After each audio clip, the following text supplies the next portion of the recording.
စာစီစာကုန်းရင်းရင်လည်းစာမျက်နှာမပြေလို့စိတ်ညစ်ရတငယ်ချင်းစီပေးစာရေးပြန်ရင်လည်းဘာကစာရေးရမှမသိပဲဝေခွဲမရဖြစ်နေတဲ့တသားမီမီလေးတွေရှိလားနော်စာမေးပွဲမှာအမှတ်အများဆုံးရနိုင်တဲ့ဒီအပိုင်းတစ်ခုမှာအမှားနဲ့အမှတ်ကောင်းကောင်းရဖို့ဆိုတာစနစ်တကျရေးတတ်တဲ့နီးလန်းရှိဖို့လိုပါတယ်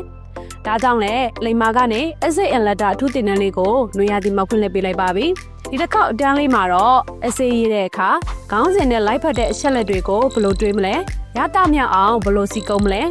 လက်တာရေးတဲ့အခါမှာလည်းရေးထုံရင်းနှီးမှန်ကန်ပြီးဖတ်ရသူရင်းနဲ့ရောက်အောင်ဘယ်လိုစကားလုံးတွေသုံးရမလဲဆိုတဲ့အပြင်တပ်ပုံမှန်ကန်မှုနဲ့ဝတ္တဖွဲ့စည်းပုံပြည့်ပြည့်ဖို့တွေကိုပါအရှိကန်ကနေအသေးစိတ်လေ့ကျင့်ပေးသွားမှာပါအထူးတို့တွေကကြက်လိုက်ရေးလိုက်တင်နေရတာကိုယ်တိုင်လက်တန်းရေးသားနိုင်တဲ့အထိလေ့ကျင့်ပေးမှာမို့ကျောင်းပြန်တက်တဲ့အခါစာမေးပွဲတွေမှာ essay and letter ရေးရမှာကြောက်နေတာမျိုးတွေမဖြစ်တော့ပဲစာသင်ရတာပါပြောချက်ကောင်းလာမှာပါနော်ဒီတစ်ခါနွေရာသီတန်းခွင့်တလေးကလူဦးရေကန့်သက်ရှိတာမို့ဖေဖေမေမေတို့အနေနဲ့မြန်မြန်လေးအနံ့လဲဖို့ဖိတ်ခေါ်လိုက်ပါတယ်